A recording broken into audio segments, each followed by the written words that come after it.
Hello everyone, and thanks for stopping by my channel. I am Serge T. In this video, I will be talking about Friday Night Smackdown for July 12th, 2024.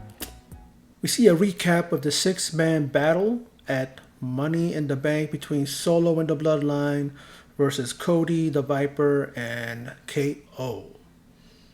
Now, and it's Tiffy Time as the winner of the Women's Money in the Bank opens the show.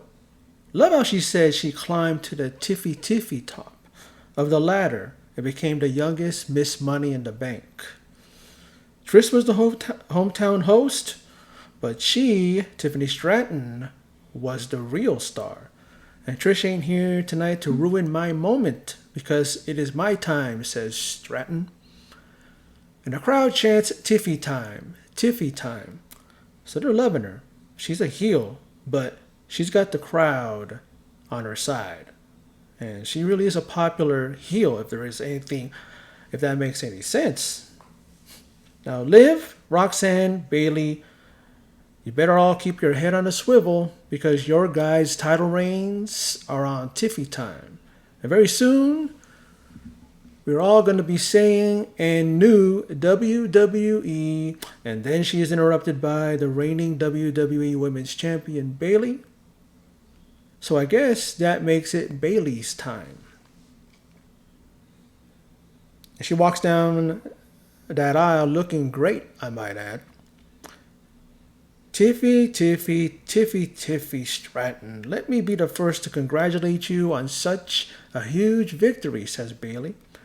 But I really know what it takes, and with someone who has high praise on her lately, that must add a lot of added pressure. Also, I'm impressed that you were able to prove everyone right. Bayley, why are you even here, says Stratton. What's your point? You, out of all people, should know it's Tiffy time.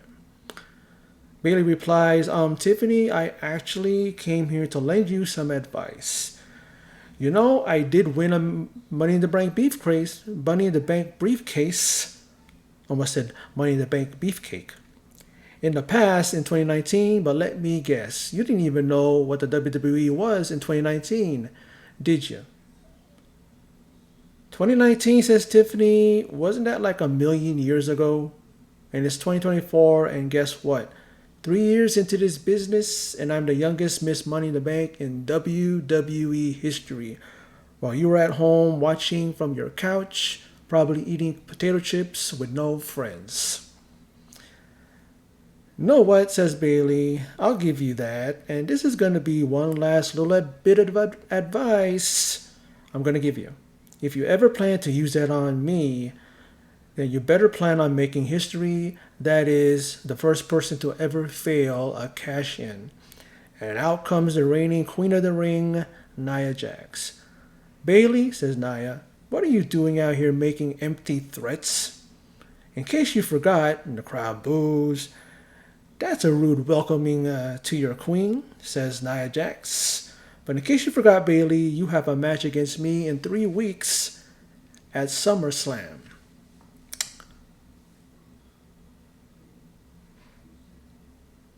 Where I will be taking that title off of you. Is that right, says Bayley? Is that right?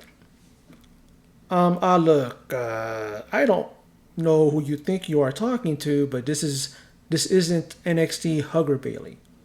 This isn't 2017 Bayley who you single-handedly put on the shelf for 3 months. Okay, you're proud of it, aren't you, you idiot? I like hearing that because that is her heel Bayley, and when she said that, I always liked when she says that to people.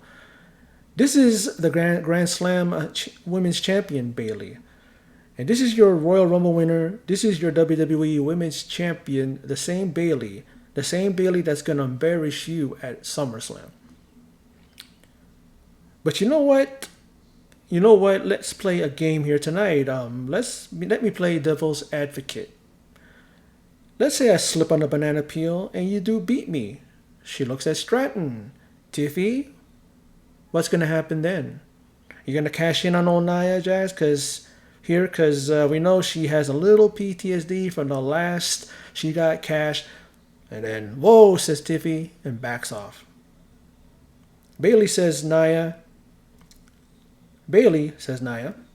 While I'm aware you're no longer the hugger I injured before your SummerSlam match in 2017, but you know BBL Bailey, as Nia looks at Bailey's ample derriere, she looks around there.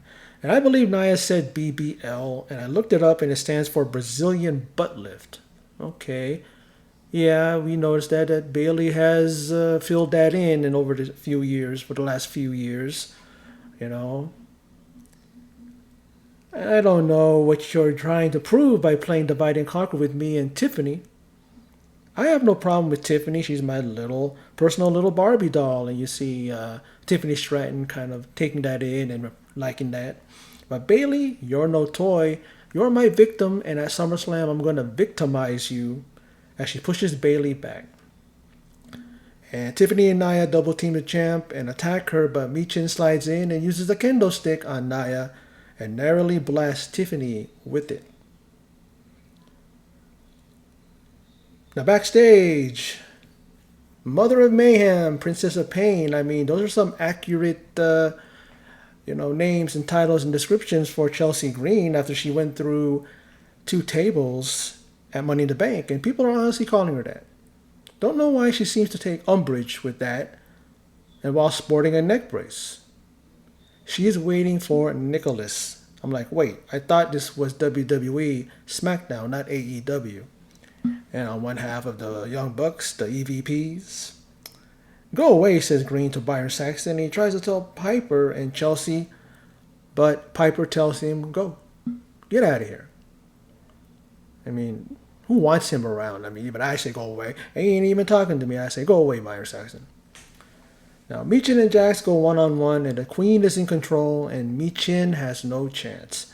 Booking-wise, storyline-wise, creative-wise, match-wise, she won't beat Nia. Why would she beat Nia when she has the momentum of being Queen of the Ring and a future title shot? Title match. But she is putting up a fight with a series of kicks, ending with a Pele and attempted tornado DDT, but Jax powers her off and drops an elbow to a prone Michin as she lays face down, taking it on her back. And Jax woman handles Michin and gives her a stink face in the corner.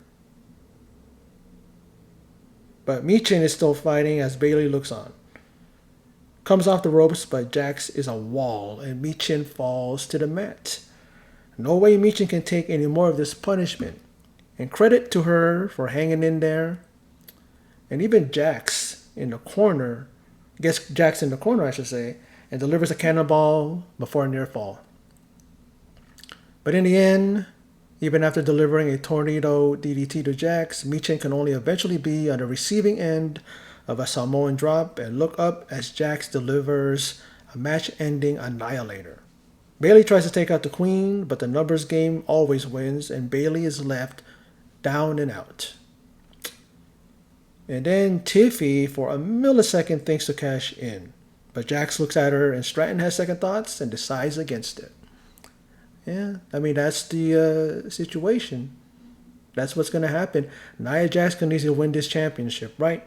And then Tiffany Stratton can cash in on her.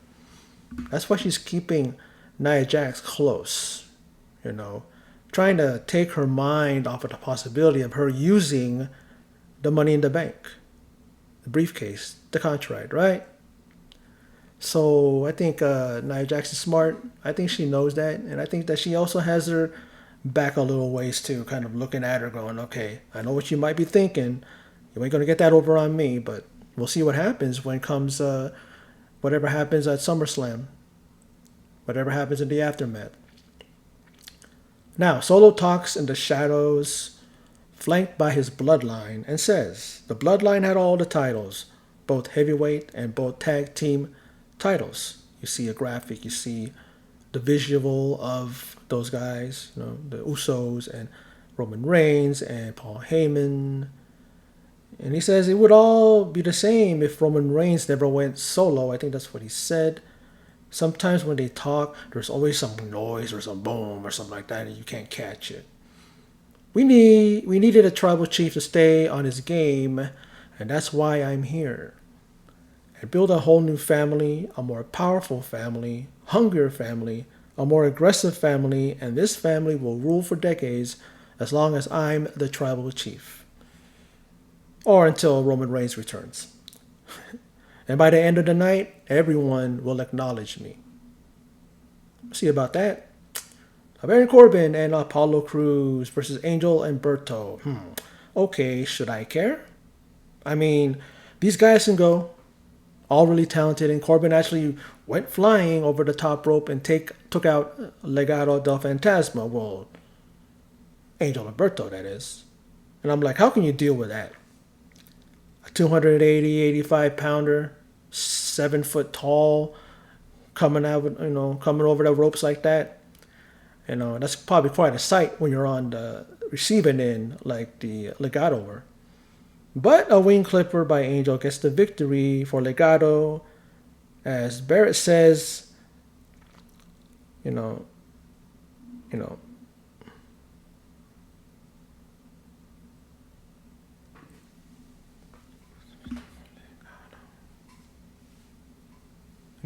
yeah, it's like, okay, there's a wing clipper by Angel. It gets a victory for Legado. But then after a distraction, this was caused by a distraction by Elektra Lopez. She distracted Apollo Crews. But I think every dude in the arena and at home found themselves distracted. It's distracted especially by what she was wearing. And Escobar comes in and nailed Crews with a high knee. That set up the wing clipper. Sorry for the stumbling there. I thought I checked my notes. I thought I made sure that everything was written the way I wrote it down so I don't get confused. I don't know what the heck that was that I put in there. But that's how it goes. Anyways, that was a decent match. I mean, this Smackdown was all promo. Was all vignettes, stuff like that. 3 matches. I believe 3 matches, right? You have Nia Jax, taking on Michin. You have this match. And then you have the tag team title match. It's like, what is that? You got 2 hours. You could have put 5 matches, 15 minutes each, or maybe 10 minutes each. I mean, at least one more match. I mean, yeah, we have to set up and you have to, move the story along and add more to the ongoing feuds that are going on. And I can understand that. But man, like I said, 3 matches, maybe that's what's enough for SmackDown. Maybe, I don't know. But were they quality matches? Did they do anything for the storylines? For anything like that? I mean, a throwaway match like this tag team match? Who cares about these guys? Because they don't have a story. Yeah, they have a brewing feud, but is there anything there? The Nia Jax and Michin, she comes out like last week too with a kendo stick. And then you got a match here, and then same thing like that. Tag team title match. I mean, yeah, a rematch. That's expected. But, I'll go on. Chelsea and Piper, they wait outside Nick Aldis' office, and Pretty Deadly want to see him to go over their proposed Pretty Deadly the musical. Like, why are they still doing that? Didn't they get turned down pretty much with the Profits facing them and beating their asses, right? I mean, man, it's like such cringe. The way they talk, the way they dress, the way they look. They're talented in the ring. Let's keep it to that. Enough with this nonsense. Really? It kind of reminds me, it's on the same level as Chris Jericho in AEW with his, learning tree bit. It's just like, Jericho's talented and everything. He's a legend, he's an icon and everything, but it's like, just go away, Heat. That's what these guys are. They're never going to get over with the crowd or anything when they keep doing this stuff. But Green tells Pretty Awful, or a better name that she actually called them was Sparkle Sisters. I'm not going to go into that, but yeah. Yeah, they're kind of are a little bit tingly in the toes, if you will. You know, they're a little bit what do you call it? What's that? What do you call that when they're a little bit light in the loafers? I mean, don't come after me, man. I'm just saying the way they present themselves is kind of annoying. And I know that who these guys are going with. Beautiful women, right? Beautiful. They're on NXT or the main roster.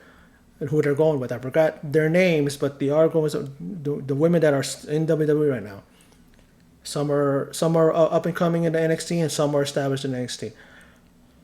So why do they present themselves like that? Yeah, it's a character, but you question whether or not, you know. I won't get into it. I don't want people coming after me. And she tells them to get back in the back of the line. Then LA Knight comes out and tells them that Aldis had a few more things to do and that they needed to wait a little bit more. Now, Orton and the champ, Cody Rhodes, are seated backstage and they have a chat. The Viper tells Cody that they heard what Solo had to say and says that Cody will be surrounded by the Samoans tonight. Well, 2 Samoans and 2 Tongans to be exact, Randy. Cody may not want him out there, but if things go sideways, he's going to be out there. He will always have his back, always and forever. Now, KO feels the same way, but he is not here tonight. And that's on me, says Orton. Randy convinced Orton to stay home. KO to stay home with his family. Though he fought Randy tooth and nail, but Randy insisted. I hope everything's okay with his mom. I haven't heard anything. I don't think that many people have heard what's going on, with his mom. Hope she's okay. Now, he lets Cody know that everything comes to an end. And when the bloodline business is done, there will be guys in the locker room coming after that. Orton points to the title and says he will have his back then too. Cody thanks him and Orton says, always. Maybe Orton says he's going to have his back, make sure that nobody else beats him, and then he wants to be the one to beat him for the championship. He's still the Viper. He's still the Legend Killer. He is still the Apex Predator. So he's a main, he's like one of the main baby faces, the main protagonist in this story, if you will, when it comes to WWE. But he can always pull out that heel persona.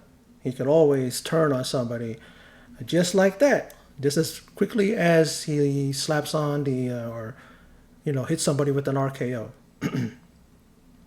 Now, LA Knight comes out with contract in hand, a folder of some type, a contract-looking thing. Of course, that's what it is. Well, what else would it be, right?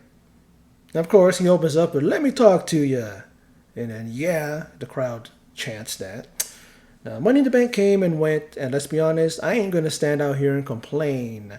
I ain't going to cry. I ain't going to make any excuses. It didn't go my way. I got dumped out on a ladder, and someone else reached up and grabbed that Money in the Bank contract. So then I started thinking to myself, Money in the Bank contract or no Money in the Bank contract, I told y'all it doesn't make a difference. I'm the walking embodiment of Money in the Bank. Yeah. So what's that got me doing? Let's rewind our mind just a touch. Because let's go ahead and look at the path of Money in the Bank. I got a little piece of footage I think we should take a look at. The footage shows 2 weeks ago LA Knight pinning the US Champ Logan Paul and advancing to Money in the Bank. Yeah. Now you look at that, says Knight. You look at what happened there. Every single person in the building right now, crowd cheers. Every single person at home. What they saw is that they saw this man move on to Money in the Bank, right? And the crowd answers, yeah. And LA Knight answers, yeah. But let's look a little deeper. Let's talk about what we really saw there. Because, I didn't move on to Money in the Bank, but there's something more important that happened there. What happened there, right there, is I pinned the US champion, the United States champion, Logan Paul. With that in mind, as Knight bends down and picks up that folder with the contract inside, I'm sure, I got a little something delivered a little bit earlier, hot and fresh, in Nick Aldis' office. And let's just say that what this has inside here was just for me. What this had in here had Nick Aldis' signature already on it. Knight opens the folder and looks at it. And what this is a contract for the United States Championship at SummerSlam, and the crowd goes wild. And Knight takes out a pen and signs the dotted line. Now the only thing missing, I look through here, I see a signature from Nick Aldis, yeah. I see a signature from LA Knight, yeah.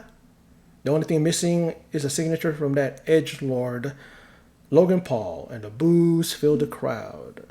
So what I want to do, I would love to have Logan Paul come right down here and sign this contract right now. But don't get too excited. That ain't gonna happen. I can't do that. You know why? Surprise, surprise. Over all your eyes, guess who ain't here? Logan Paul. But Logan, you can rest assured I will get this contract signed. I will help you.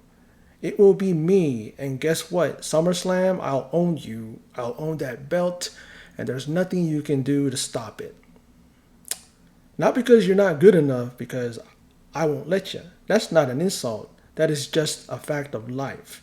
But everybody's saying L.A. Knight. You know, the crowd chants that after he says. Everybody's saying he's got the crowd like that. Whatever he says, they say.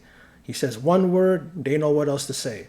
He's got these guys in the palm of their hand. He got all of us rooting for him all the time. If this guy never becomes world champion, everybody will be okay with that. Because he's one of those once in a lifetime, comes around once every generation type of a wrestler. No one has this dude's charisma. No one has this guy's just ability to get a crowd, in the palm of his hand. I'm not saying that there ain't others that do that, that can't do that. But it's been a while since you've seen something like him. Just the frenzy of the crowd every time he comes in. Has it died down? A little bit. I mean, it was insane when he first came back as LA Knight. But he still has his fans, and he still has the people chanting his name and everything like that. And I would love to see him win the US Championship, and that might be his springboard to the world title. We're going to have to wait and see. It's one of those things. Now there's a vignette. Everybody wants to talk about living your dream, says Blair Davenport. Truth is, you're weak, and the reason bad things keep happening to you is because you allow it. You're not successful because you're not good enough. So while you cry about being overlooked, Blair Davenport has already taken your spot. Does that hurt your feelings? Well, come and do something about it, says Blair. And she's in action as she takes on Naomi. Now, in the match, as it starts, Naomi's on fire and glowing all over Davenport as she hits Blair with all kinds of offense and ends up in the corner and kicks her off in one corner and delivers a delayed dropkick at the other corner. She preps Davenport, who is laid prone, and looks to deliver a split-legged moonsault. Oh, but instead, she delivers a split-legged leg drop and gets a near fall. Blair reverses the momentum and delivers a kick to Naomi's injured shoulder. But Naomi's tough and absorbs that and hits back. But Davenport stops that short comeback, getting off the top rope, delivers a double stomp onto Naomi's left arm, targeting again that injured shoulder. And outside, Naomi is driven hard into the corner post with that injured shoulder taking the full brunt of it. And back from break, and both women go for suplexes, but Davenport performs an arm wringer and drops Naomi on her bad shoulder and kicks her on the side of her face to only get a near fall. But Naomi gets back in this and ends her offense with a double leg DDT for a near fall and looks to hit the split leg moonsault, but is stopped by Davenport. It is put in the tree of woe, and Davenport just delivers a stomp to the heart of Naomi and drops her right there in the corner. A near fall only by Davenport, and both these ladies have guts and drive to not go out as easily as their opponents would like. An attempted suplex by Blair is reversed into an inside cradle, but she kicks out and attempts to roll up Naomi, and that ain't enough as Naomi kicks out. Seesaw battle as both women trade endless pin attempts, but a knee to the jaw of Davenport sets her up for a seated bomb, and Naomi turns her over to roll up Davenport and get the win. Okay, so after the vignette, she eats an L. How is she going to be booked to look strong and then this happens? Naomi can afford a loss. She is a made woman. It won't matter to her. But Davenport is the one that needed this. That's such a shame. After that, what do you call it? That vignette? What was the point of the vignette? And then she's going to lose. She could have lost by cheating. She could have lost by holding the bottom rope while she rolled up Naomi. She could have pulled the tights. She could have distracted the referee somehow and then hit her with a chair or something. Yes, it was a cheap way to win, but she would have won. She would have won because she used this. She outsmarted Naomi and did something that, got her to win. But no, she's going to lose. I'm always going to be behind her. I'm a big fan of hers. But the other people who are very, very finicky and they're very, very they just jump on one bandwagon, go jump off and go to the other one, or whoever's the popular one, whoever's the successful one, right? You got very, very what's that word for those type of fans that just don't stay with somebody. If they're losing, I don't care about that. I want to follow a winner. I want to follow this person, that person. I know people that have jumped off the bandwagon of teams. It's just oh, why did you pick them? Oh, because they're Super Bowl champions. Oh, they're the NBA champions. I go, that's not why you follow somebody. You have to stick true to somebody even in their down times. You stick with that person. I think that she's still going to be set up and she will one day be a challenger to the World Championship, maybe even win it. Who knows, right? She might go back to NXT and become the NXT Women's Championship. I don't know. But this ain't the way to do it. I think Triple H has plans for her. Maybe it's just a way to kind of put her out there for now to make Naomi look strong. What a way to make Naomi look strong by beating someone with the pedigree. I mean, no pun intended to old Paul Levesque there. But I guess it's a way to make her look. I could look at it that way. Makes Naomi look strong because she beat someone of the caliber of Blair Davenport. But still, showing the vignette and then she loses. Not really a good way to put her out there. People are going to look at her and go, yeah, all that moxie, she's talking all that, and then she loses. I mean, come on. Is there something behind that? Maybe. Who knows? We'll see. Now, the WWE Tag Team Championships are on the line tonight as the former champs, A-Town Down Under. Well, they didn't even wait. They invoked their rematch clause. And on a side note, it's announced that Logan Paul will be live on Smackdown next week to answer LA Knight and Andrade and Melo. And I saw a little interaction with them, but when I watch around wrestling, I watch it on DVR, and I go through the commercials sometimes. And sometimes the commercials, it's like you thinking you're gonna fast forward 10 seconds or 20 seconds. It goes forward like a minute or something like that, and then it totally cut right in the middle of Andrade and Melo. If I tried to rewind it, it would go to the start of the commercial prior. It's just one of those weird things that I watch it on Hulu, and Hulu sometimes it's just weird how sometimes I lose Raws, sometimes Smackdowns are erased, and stuff like that, and I'm like, so I have to wait until the rematch, the thing of the replay goes back on, and then I watch the rest of it. It's just it's so, you know what I mean? It's kind of Sometimes I want to get rid of Hulu sometimes. I know, but hey, that's the only way I can watch Raw, SmackDown, NXT, not NXT, but AEW, But Andrade and Melo are going to be scheduled as well next week. That's going to be a great match. Can't wait to see that. Now, the Glow, well, she runs into the EST and the Storm. As Jade says that is how you handle business, referring to Naomi beating Blair Davenport. And they were trying to contact Nick Aldis, but he ain't there as Chelsea hears this and storms into the GM's office. And what's going on? I mean, Naomi told them, hey, you guys got to be focusing on the tag team championships. And then that's why they said, oh, we're trying to notify Nick Aldis. I don't even know if he was there. Was he there? Because I didn't see him at all. But he was handling business back there. I don't know what's going on. I don't know if he had a proxy there or something. I don't know. Maybe it was like that whole thing with remember the whole thing with the GM was just run by a damn laptop. Remember that? And Michael Cole would always, "May I have your attention?" or however that annoying thing that he would say. Remember that?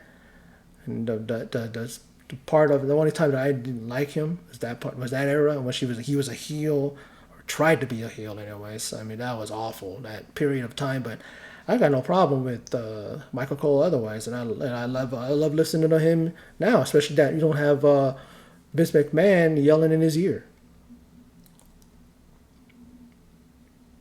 And now, anyway, on to the match. After all that smooching of the booty by those ladies, because they were doing all kinds of things, talking to each other, especially Bianca. Especially I love her, but when she goes overboard and she has that thing, girl, all this stuff, and then she was just totally overpraising Naomi, and they're going back and forth with that stuff, and I'm like going, it's just like eating too much candy. You get sick in your stomach. And like I said, I love these ladies, but sometimes you gotta lay off with that, you know kissing their asses and shit. What the fuck. But the champs are in control as they handle their business. This is the match, and dispose of the challengers rather easily, sending them to the outside. Now, but Gargano misses the suicide dive as Theory sidesteps him, and then Ciampa, he sent shoulder first into the steel post because he was standing on the ring apron, and then Waller just takes them because he's distracted, and he just sends him into the ring post there. And it's all A-Town Down Under at this point. Then after a quick start by the champs. And back from the break sees the champs get back in this, and Gargano ends a series of offense with a springboard spear that gets a near fall. An attempted double team is thwarted, and Ciampa is rolled up and nearly pinned by Theory, who rocks Ciampa with a stiff shot to the chops. They both trade shots, and an O'Connor roll nearly gets the victory as it is broken up. But the challengers look to meet in the middle, but the only thing that was met was their shins as Ciampa rolls up Waller for a near fall. And oh no, as Waller goes to deliver a high knee, he misses Ciampa, but drills Theory and drops him down to the outside as DIY deliver the Shatter Machine and look to meet in the middle. And the champs retain in a very good match. Very decent, very competitive. That's one thing I noticed about that they delivered the Shatter Machine. And everybody remembers the Revival. They're the FTR now in AEW. That's their move. I wonder what they think. Because even though I like them, I like FTR, former Revival, they can be little bitches on social media and complain about everything. Defend AEW when AEW does things that are questionable, and then they always talk shit to the fans. It's like, I wonder what they think about this. I wonder, are they complaining about it? Is Dax Harwood, the bald one, is the one that always complains? I wonder if he has problems with this. Maybe they're friends. Maybe they don't mind. I don't know. But where does this put DIY? Well, not DIY, but Theory and Waller? They've been hinting at breaking them up. Misunderstandings and miscues and stuff like this. And it's always Waller that hits Theory accidentally. Waller's telling him, Theory's telling Waller after the match, what are you doing and all that stuff. I believe he walked off. I don't know where he went. But we're going to go to this next segment. Now, Waller is blasted by Jacob Fatu. And on the inside catches Gargano and delivers the Samoan drop. He just transitioned. He did what he did to Waller, and as he slipped into the ring, looks up, Gargano's coming down, he just grabs him and delivers the Samoan drop. And then Ciampa does deliver some kicks and even DDTs the Samoan werewolf. But Fatu is not phased. I guess he didn't see what happened when I think what was that? Didn't Orton do that at their SummerSlam match?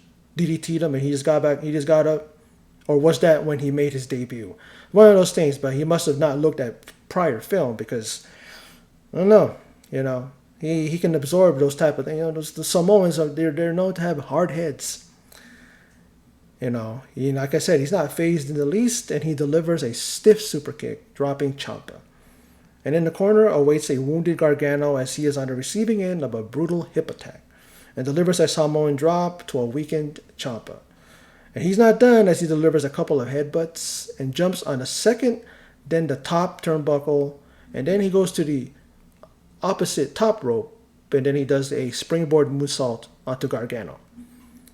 And he's still not done as he does what Tiffy does, but this isn't the prettiest moonsault like she does, but a devastating and brutal one. As he is done, Solo's music hits, and out comes the self-appointed tribal chief with his right-hand man Tama Tonga and the infamous Tangaloa.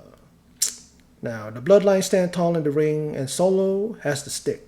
And what does the tribal chief, quote-unquote, have to say? Well, he starts off by saying, "Worcester, Mass, acknowledge me." And the crowd is here saying no. At least there are some that have their fingers pointed upwards. "Need I remind you," says Solo, "what happened to those that didn't acknowledge me?" As the "We Want Roman" chants start, Jimmy Uso, my own brother, my own flesh and blood, didn't acknowledge me. And you know what happened? He is gone. The wise man Paul Heyman, he's gone too. And Roman Reigns, the crowd cheers. Roman chants start up again. "Oh, don't cheer for him now," says Solo. "You people don't deserve Roman.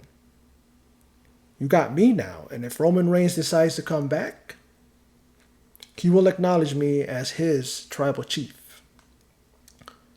But tonight is about Cody Rhodes. It's Cody Rhodes' turn to acknowledge me.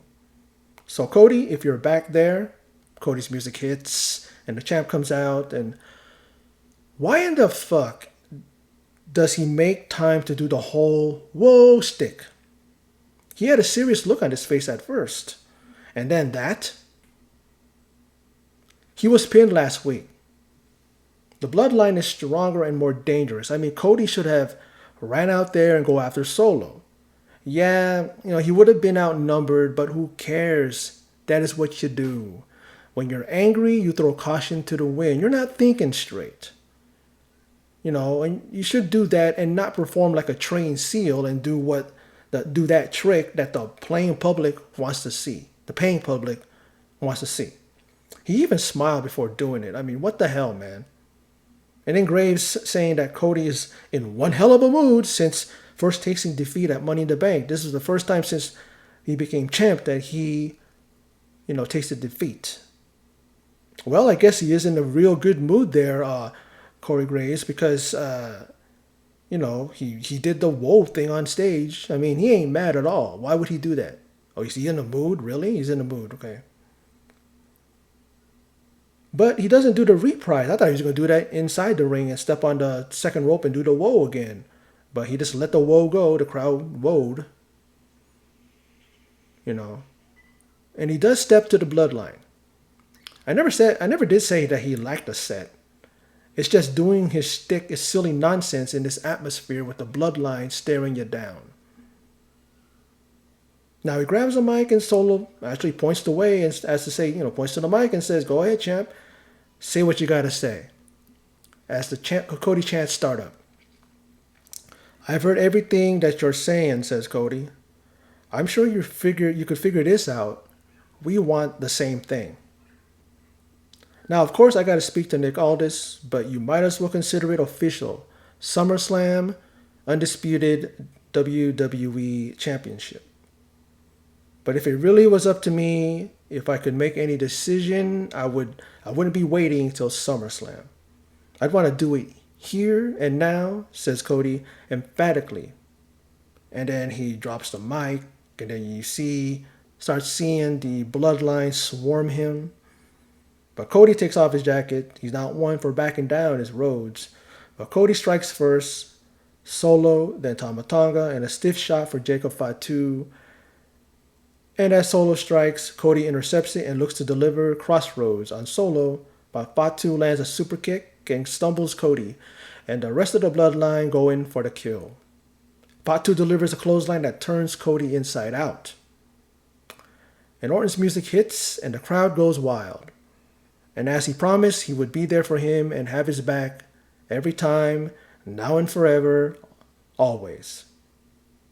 A kick for Tama and an uppercut for Tonga on the outside, and as he is on the inside, Orton evades an oncoming Jacob Fatu, low bridging him and pulling down the top rope, sending Fatu over the top rope, and kicks Solo and sets him up for Orton's to go vintage and delivering the draping DDT like no one else can.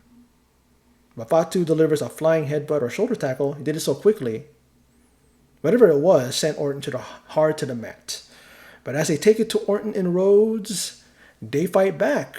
Does Orton and Rhodes, but the X Factor, that is Jacob Fatu, dives through the ropes and takes out Orton. Both Solo and Fatu tie up Cody in the ring ropes, and the Tongans take the steel steps to Orton, battering him on the outside, and that is eerily reminiscent of how the Bloodline took out Orton and put him on the shelf for 18 months. And as they go to work on Orton, Cody is made to watch as he is tied to the ring ropes. And the Bloodline set up the Viper to be on the receiving end first of a second super kick, and a third one as they look to deliver a message to the champ, as they deliver a triple powerbomb to Orton. He fell perfectly flat on the damn announce desk, and the announce desk just collapsed. And you feel for him, you feel it, because you know if it's surgically repaired back. Every time you see that, it's just like with Daniel Bryan in AEW. Every time they do a pile driver, this last match he had, they dropped him 3 times on his head. Like I've always complained about AEW, one of these days, he ain't getting up. And you want to take Birdie and Buddy, you know, that's his 2 kids, his daughter and his son. You want to take away their father. You want to take away his ability to play with them, and they're still small. They're still like, I think they're 4 years old and under, something like that. They're still young kids, still young babies, you know. And you want to do that, you know.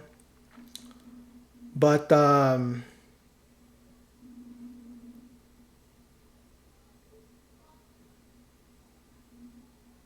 then you hear Cody before this, you hear him yell out, "Take me."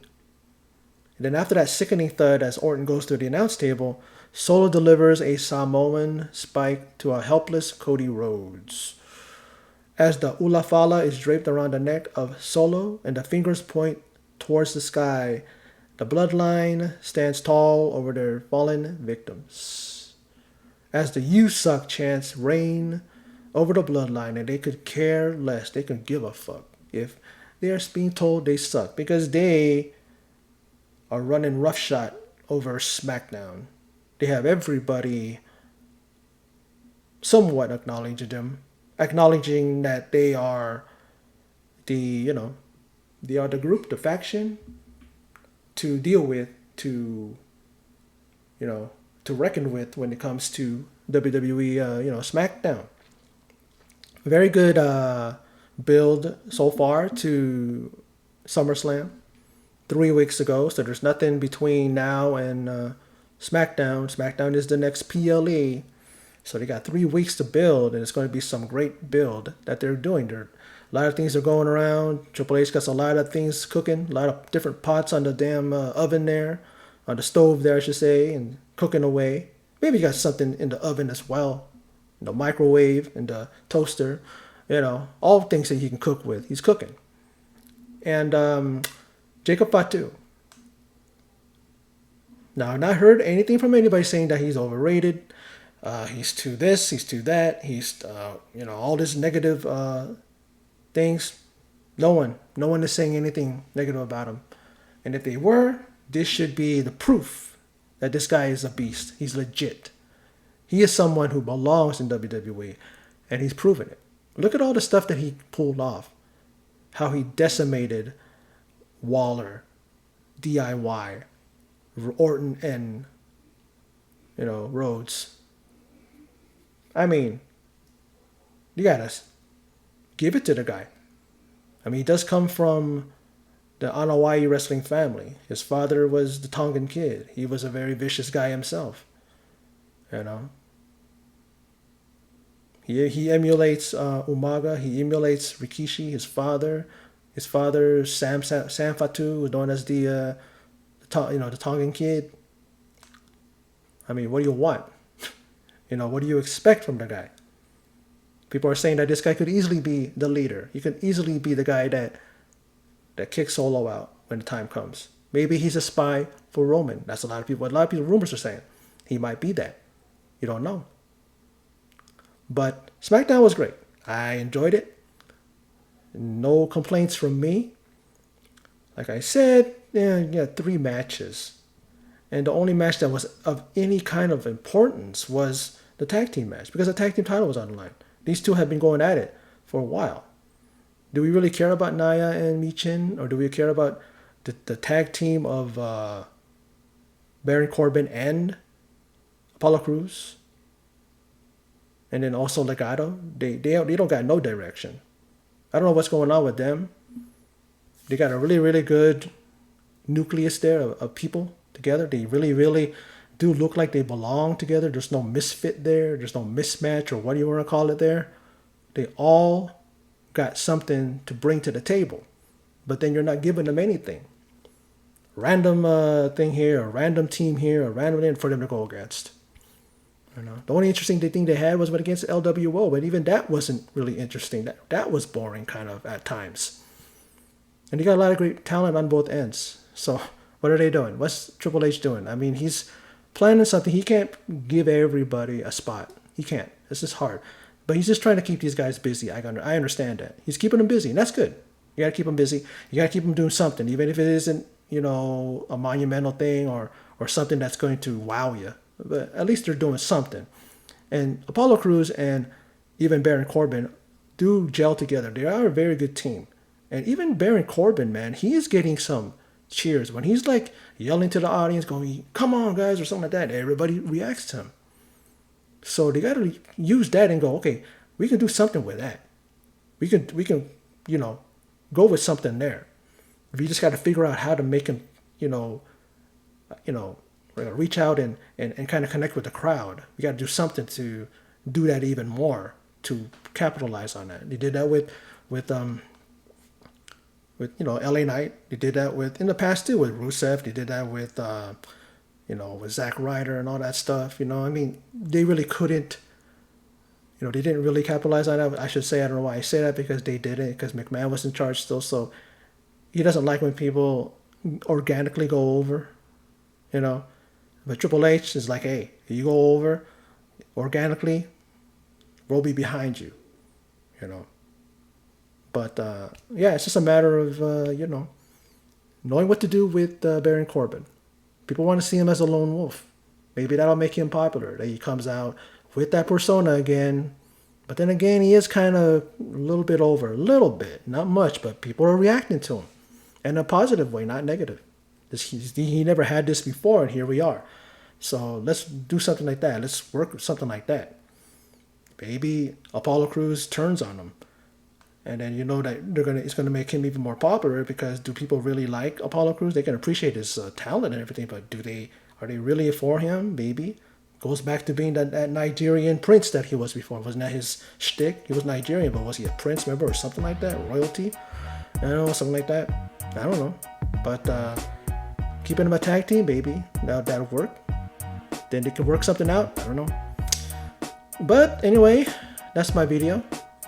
So for those of you who stopped by and checked it out, I appreciate it. Thank you very much. I appreciate it. And until next time, take care, and I will see you in my next video.